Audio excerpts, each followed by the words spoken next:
life for hire. Why is it like games like old school RuneScape have way more players than RuneScape 3, even though RuneScape 3 is the actual more modern version of the game? Or why MapleStory Instagram and Facebook pages are ridiculously flooded with people craving a classic version of the game? Have you ever wondered those things? Well, we're going to talk about a little bit of why that's happening, and is it just nostalgia? Is it just a meme having a classic version?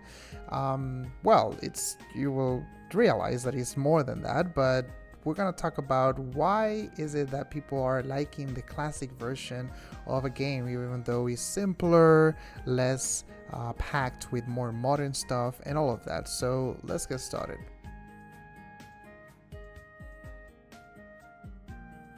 I want you to picture this for a moment. So you have a game, X game, doesn't matter, where if you wanted to go from point A to point B, you needed to traverse mountains, many obstacles that could kill you. It was something that you hated, kind of, because you sometimes died or whatever, but then you were like, okay, it is what it is, it's part of the journey, whatever. But now let's just check the same game that has experienced changes throughout the years, and now you literally can teleport there. This is one of the examples where removing too much frictions can be bad for the game, because you're now removing aspects of the game that used to be there for a reason, let's say exploration in the case of a lot of MMORPGs, to where you just literally teleport from point A to point B and that's it. And not only removing friction, but also removing, like I said, aspects of the game. It's all about the bottom line. How do I get to that end game part or that specific part that I want and just do my thing, rather than just enjoying the moment and all the experiences that come along exploration. Of course, this example that I'm showing right here, teleporting rocks in MapleStory, it's something that used to exist in the past. Even in the classic version, it was kind of like a pay to win feature, but it was a little bit different and it was not as prevalent or as expected as it used to be. Right now you get teleporting rocks like for free, or you get them with mesos in the reboot server, so it's something that is kind of like expected. Okay, you want to train at this spot, just teleport there. Or they have like different portals in towns and whatever that they can just take you to whichever continent you want. And before you didn't have that option. You had to traverse different continents to go to other continents, and that's one of the things I mean about removing too much friction and making everything about training and the end goal of the game. And let me just clarify something really quick. I am personally not a purist when it comes to games. And now, what is a purist in this context? Well, it's someone that basically likes a classic version of a specific game or styles of a specific game, so without changing anything, and they like specifically the way it used to be, and zero changes, and just live the experience that it used to be. I miss the idea of it, but not the truth, the weakness. I am not like that, because I believe some convenience changes is good, but removing all friction is bad. One good example of this is old school RuneScape. I've mentioned it before, where you have the Grand Exchange example. So for old school RuneScape, basically, for the ones that don't know, you have a poll system where you vote it, where you can vote what changes you want in the game for old school RuneScape and why not, and they let the community decide certain things. When the game released, before, like they had this old version of the game where if you wanted to sell or buy items, you had to literally yell it out at some area. It's like, hey, I'm buying this, I'm selling this, whatever. And yes, that's part of the classic experience of old school RuneScape, but the reality is people hated it, and a lot of purists, they were like, oh no, let's just keep it that way. But when they polled the community, they realized that actually most people wanted the Grand Exchange, and at the end of the day they placed it in the game, and thus like removed a little bit of friction of the game, which is selling stuff in public and just yelling it out, but it helped the game overall. So while removing friction in some instances, it's actually very good, removing all friction and making everything about the end game and the end goal, like bottom line, is actually something that people start to hate throughout, like as time passes with certain games.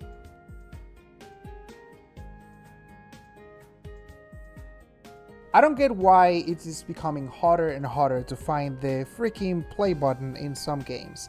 Like, if you think about it, if you look at certain games we're going to talk about in just a bit, just going into the game and playing the game is becoming like quite difficult, because it's just like they just bombard you with a bunch of stuff in the home screen, and why not? And there is just like a bunch of ads and little things, and they maybe change the way the play button is, or where it is located mainly, and whatever. So let me just show you a little bit what I mean with an example. Now here we have Fortnite. Fortnite is one of the most egregious examples when it comes to having a convoluted homepage, and I really want to talk about it because I play the game and I wonder like how a new player would feel if they just try to navigate all of this stuff. So one of the things that I don't like is that, look at this, they have a bunch of all these custom games. They even have Brain Rot, which is crazy, in the game, which is fine. It's just like a bunch of custom games and stuff in the homepage that I feel like it's too much. I can keep scrolling and finding a bunch of stuff, but I feel like it's way too much. All of these custom games should be separated. Like, for example, you can have a tab of custom games. A lot of games do it that way. They have like their main game, easy to access, easy to play, and then their custom game separated, which is as convoluted as you want, whatever, doesn't matter. But the main game stays easy to access and go from there and play.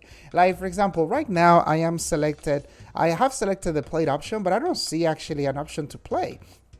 I know obviously that I have to click here and then I will be able to see it, or I can scroll up or down, but still it's one of those things that make you wonder. Is like, why does it have to look that way? Why can I just be like, for example, something like this? As soon as I get in, I have my options right here, play button, and I can have like maybe the different options like zero build, or like actually the main Fortnite building option and whatever, like the main options of Fortnite, and then I can just say, oh, custom games, and go from there. And I get it. I mean, they do hire people, psychologists and whatever, and how to actually organize this the best way possible. Who am I to judge that? But as a player, I can tell you that whenever, let's say, you start a new game and it just bombards you with a bunch of stuff, like, it's hard to keep playing the game if you're a new player. That's what I'm trying to say. Here we have Mecha Break. Mecha Break is a game that I started playing a little bit recently, and it's an interesting situation because it's not like Mecha Breaks try to like bombard you with a bunch of things to do or sell, or they're selling you a bunch of stuff in the home screen and it's just like super overwhelming. But it's one of those games that when I started playing it, I had difficulties, honestly, to find the play button.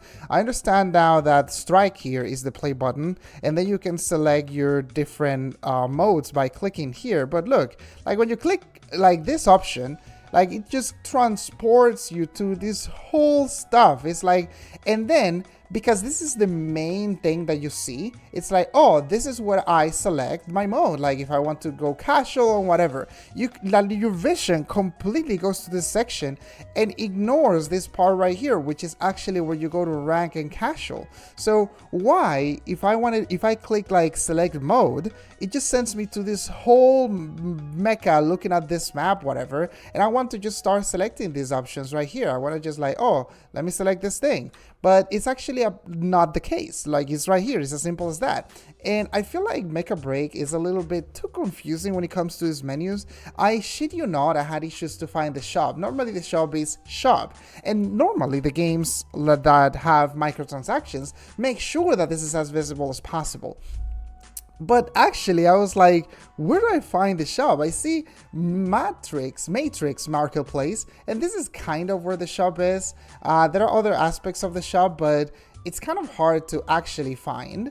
And when you go to different sections of the game, for example, you have like obviously different currencies, which we're going to talk about. It's one of those things that a lot of games do, where they have like multiple currencies to confuse you. But yeah, I mean, Mecha Break is an interesting case that I've never seen before, where the game actually has issues like presenting you with basic options, including the shop. And then you have games like Schedule Number 1, where the home screen looks a little bit like this. You have continue, you have new game, settings, credits, quit, That's it. Super simple, basic. People like it. People enjoy it. This game became viral. People started playing it with no problem. And I know what you're going to say. Hey, this is not a fair comparison because this is not a fully multiplayer free game that requires microtransaction in order to work and exist. And I understand that's the case and that's the difference. However, in this case, what I'm trying to drive, the point that I'm trying to make is that you don't need to have these flashy menus or with a bunch of options, and why not, to make people like your game. You can just like have something simple, and if the gameplay is good, if you like are dedicated and you just manage to make the game based on like the idea that you have, whatever, people are gonna play it and people are gonna love it, even though it looks like an old classic game. All of the games that I mentioned are quite popular, even though they have these kind of convoluted home screens with a bunch of stuff.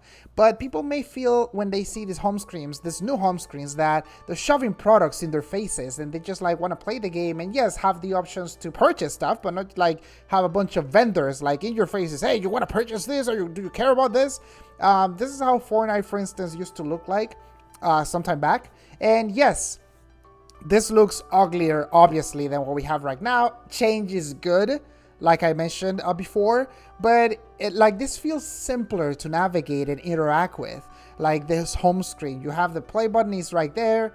You play, boom, that's it. You're in the game. You have like this kind of option that says new mode available and stuff like that. And you have a shop, but it doesn't feel like too much. And it's good that Fortnite is evolving and changing and adding custom games, but when you have a lot of custom games like that that are everywhere without having them separately to your main game, it becomes a little bit too much. And this has to do with something called dark patterns, which, to put it in the layman's terms possible, it's basically some manipulation tactics that are intended that the companies use against the players that play their games, where they make them like engage in a certain way that is not ethical within the game that they're creating, meaning they're putting things within the game that like forces them psychologically to make certain purchases or decisions that otherwise they might not be able to do if these dark patterns didn't exist in their games. Basically, these are pay-to-win elements in the game.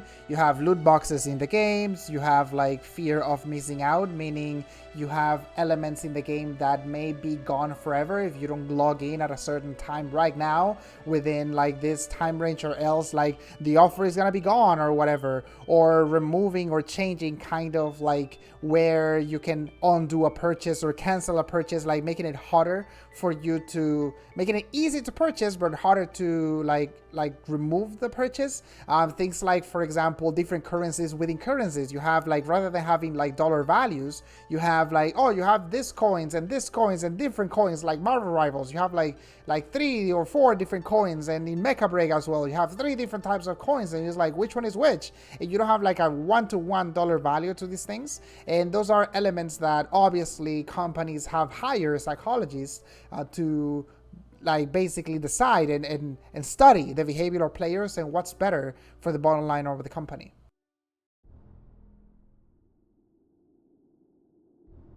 One recent example that you have a combination of challenge and classic versions of a game, it's World of Warcraft Hardcore, where players, like, if they die, they lose their characters forever and they have to start all over again. And we're talking about like a grindy ass game that is super hard to get to level 60. And even though you have all of those elements, like, it's an old game with tons of friction, but it makes you wonder, it's like, can I do it? Can I climb that unclimbable mountain for some people? Can I just like do that and just like get there? And that's what one of the reasons like people like, it keeps people going, even though it's, like I said, it's an old game, old menus, like simpler than like, when I say simpler, I mean like aesthetically simpler, visually simpler than many other modern versions, including its own version that is more modern, like Retail WoW, for instance, and people still love it. The problem with a lot of games right now and how they develop as the time passes, yes, the games have to change as time passes to adapt to the times, but the problem with too much change and removing too much frictions is that makes the games feel easier in the early stages of the game, and sometimes it's a little bit harder in the later stages of the game. But the problem is it was so easy early that you don't have the training or the experience or techniques to actually conquer the difficulty areas or parts of the game later on, because you were literally carried into it. Let me show you what I mean with a World of Warcraft example. So here you have a warlock class where they basically summon demons to fight for them or help them, and you have this warlock here in classic World of Warcraft that has just like one minion that they summon that said it protects them, that there is a struggle, whatever, as you keep leveling up, that's fine. But then you got this retail version right here where you have a swarm of like minions that help you out. Like literally the game becomes super, like way easier to just like navigate it, whatever, because you have so many minions and assistants that it's just crazy. And personally, I haven't played retail WoW for a while. The last time I played World of Warcraft was for classic hardcore that I tried it, and it was actually quite fun while it lasted. But what I'm trying to say is, like, looking at this warlock, what I understand what a warlock is in classic version, it just feels so much overpowered, and just everything feels so much easier when it comes to leveling up. Then by the time you get to the actual parts of the game that are quite hard, you're not like trained enough in the game to actually feel that there is like a challenge or there is something that you have to be worried about. You have situations like MapleStory where to get to level 200 or even 220 is as easy and as freaking repetitive as it gets. For those of you who don't know, the maximum level of MapleStory is level 300, and to get to that point is ridiculously hard. Very few people have done it. And the thing is, however, Nexon is implementing changes and doing many stuff to get you to level 260 even as quick as possible, because that's where you start engaging more and more with late game content. They're implementing these things called hyper burning or whatever to get you like level up 3 levels per level. So every time you level 1 level, you get instead 3 levels, so you can move forward to the late game content. So they're basically like baby carrying you through this whole process that they were supposed to let you do it on your own, and you're just like literally easily getting carried through all of these steps until you get to the late game content of the game. And you could say that late game bosses are harder than before. Yes, you can say that in MapleStory, because before the mechanics of the bosses were less convoluted, if you will, than now you have to dodge and avoid and do much more stuff with late game bosses. But most people do not feel motivated to get to that far, not even with hyper burning. Sometimes people get tired even of leveling up. You're literally like being carried until you get to the late game of the game, which beats the purpose of the whole journey and the whole part of the game, where you have to learn how to like not only level up, but how to just like kill certain bosses, even though you don't have like very good gear, which by the way MapleStory provides you with very good gear, like if you have a hyper burning character, which is fine. But like I said, it's not fine in the sense of like eliminating aspects of the game. And what happens is like you literally get to the late game and you're like, what am I gonna do? I keep dying, or just I don't understand how to play this game. It's just like, and it's meaningless, the accomplishment that you feel.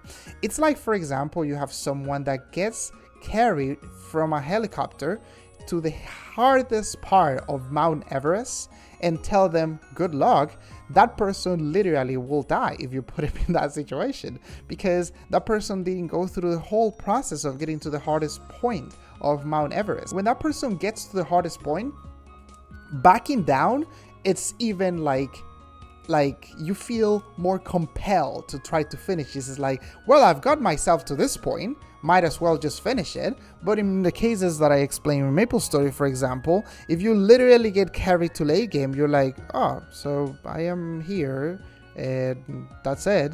And that explains a lot about the situation with WoW Classic and WoW Classic Hardcore, where people don't care that much about the late game. Yes, some people do, but people care about getting to 60, the journey, how hard it was to just get all the way there. To keep driving the point home, let's take a look at this old version of a game, in this case MapleStory right here.